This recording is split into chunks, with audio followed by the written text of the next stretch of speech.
Assalamualaikum warahmatullahi wabarakatuh. Saya Ali Ramadan dari program studi biologi. Di sini saya akan menjelaskan tentang jamur tiram. Usaha budidaya jamur tiram seringkali mengalami kegagalan karena teknik dan cara budidaya yang kurang benar. Meskipun gampang, perlu diperhatikan faktor-faktor seperti lingkungan, kebersihan, serta konsistensi selama perawatan. Jika faktor-faktor tersebut tidak bisa terpenuhi dengan baik, maka hasilnya pun kurang optimal. Bahkan besar kemungkinan berpotensi mendatangkan kegagalan. Jamur tiram putih berwarna putih agak krim dengan diameter tubuh 3-14 cm. Jamur ini memiliki miselium. Tubuh buah jamur inilah yang bernilai ekonomis tinggi dan menjadi tujuan dari budidaya jamur tiram.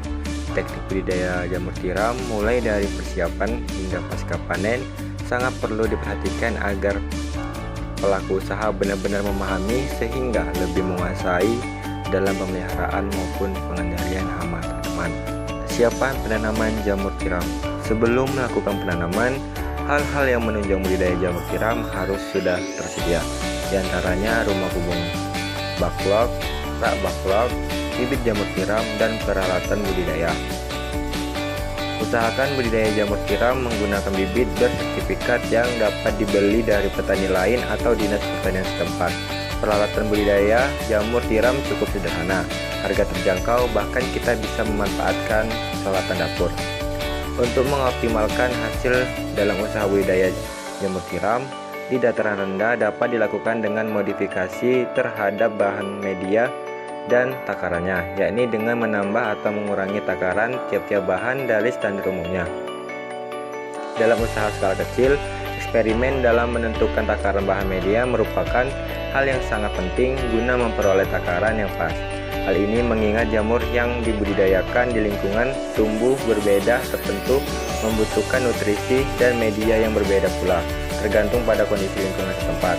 Hingga saat ini, belum ada standar komposisi media untuk budidaya jamur tiram dan dataran rendah, sehingga petani memodifikasi media dan lingkungan berdasarkan pengalaman dan kondisi masing-masing.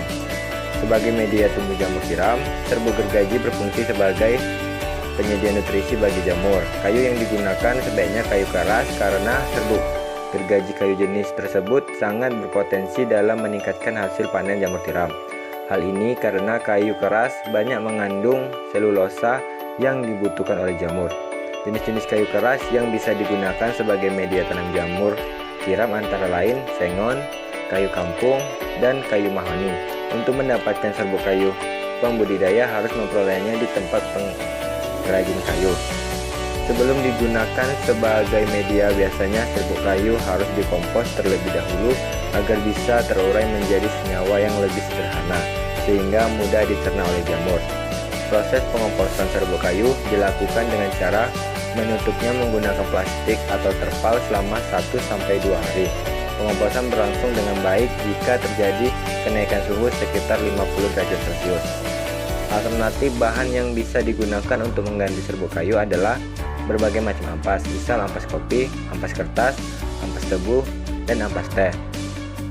Namun berdasarkan pengalaman petani jamur tiram di dataran rendah, media yang baik untuk digunakan tetap serbuk gergaji kayu. Media berupa dedak atau bekatul dan tepung jagung berfungsi sebagai substrat dan penghasil kalori untuk pertumbuhan jamur.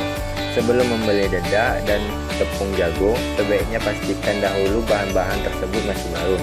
Jika memakai bahan yang sudah lama, dikhawatirkan sudah terjadi fermentasi yang dapat berakibat pada tumbuhnya jenis jamur yang tidak diseraki.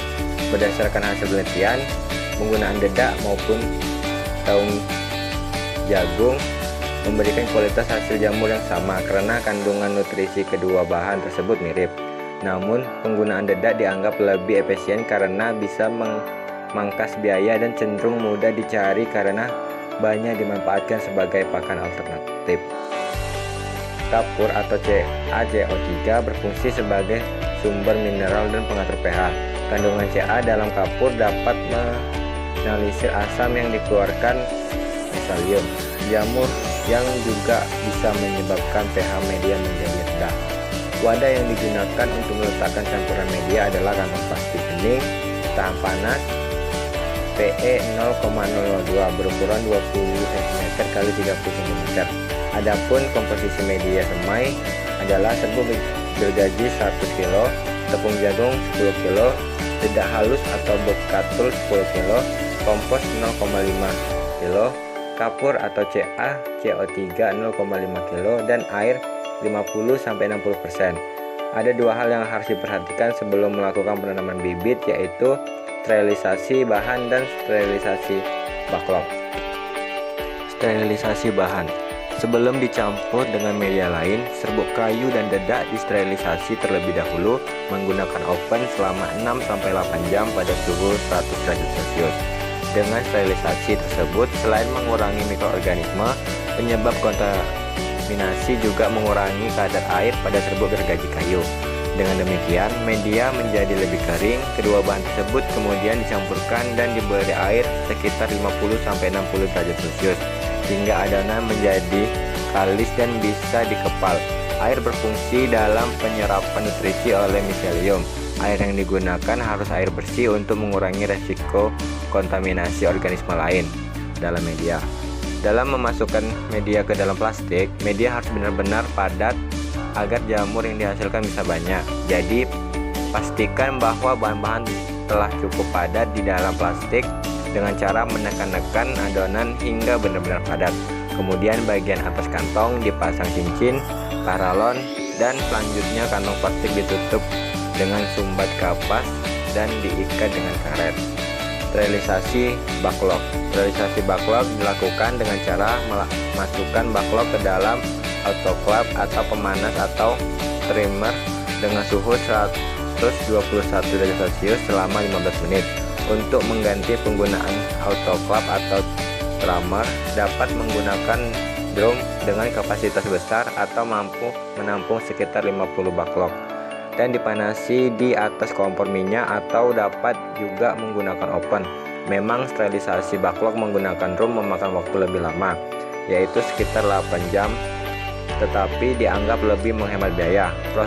Setelah proses sterilisasi selesai, backlog kemudian didinginkan, yakni dengan mematikan alat sterilisasi dan membiarkan suhu turun sendiri demi sedikit. Setelah proses pendinginan, baru kemudian dilakukan penanaman bibit jamur. Penanaman dan pemeliharaan jamur tiram. Salah satu penentu keberhasilan budidaya jamur tiram adalah kebersihan dalam melakukan proses budidayanya, baik kebersihan tempat, alat, maupun pekerjaannya. Hal ini karena kebersihan adalah hal yang mutlak harus dipenuhi. Untuk itu, tempat untuk penanaman sebaiknya harus dibersihkan dahulu dengan sapu. Lantai dan dindingnya dibersihkan menggunakan disinfektan. Alat yang digunakan untuk menanam juga harus disterilisasi menggunakan alkohol dan dipanaskan di atas api lilin. Selain itu, selama melakukan penanaman, para pekerja juga idealnya menggunakan masker. Hal ini bertujuan untuk memperkecil terjadinya kontaminasi. Dalam budidaya jamur tiram, hal yang juga harus diperhatikan adalah menjaga suhu dan kelembapan ruang agar tetap pada standar yang dibutuhkan. Jika cuaca lebih kering, panas, atau berangin, tentu akan mempengaruhi suhu dan kelembapan dalam kumbung sehingga air cepat menguap. Bila demikian, sebaiknya frekuensi penyiraman ditingkatkan. Jika suhu terlalu tinggi dan kelembapan kurang, bisa membuat tubuh jamur sulit tumbuh atau bahkan tidak tumbuh. Oleh karena itu, atur juga sirkulasi udara di dalam kumbung agar jamur tidak cepat layu dan mati. Pengaturan sirkulasi dapat dilakukan dengan cara menutup sebagian lubang sirkulasi ketika angin sedang kencang. Sirkulasi dapat dibuka semua ketika angin sedang dalam kecepatan normal. Namun yang terpenting adalah jangan sampai jamur kekurangan udara. Panen dan pasca panen. Pemanenan merupakan kegiatan budidaya yang selalu dinantikan oleh pelaku usaha. Untuk mendapatkan hasil yang optimal, maka penanaman selama panen dan pasca panen harus dilakukan dengan baik. Waktu dan cara panen jamur tiram. Jamur tiram termasuk jenis tanaman budidaya yang memiliki masa panen cukup cepat. Panen jamur tiram dapat dilakukan dalam jangka waktu 40 hari setelah pembibitan atau setelah tubuh buah berkembang maksimal, yaitu sekitar 2-3 minggu.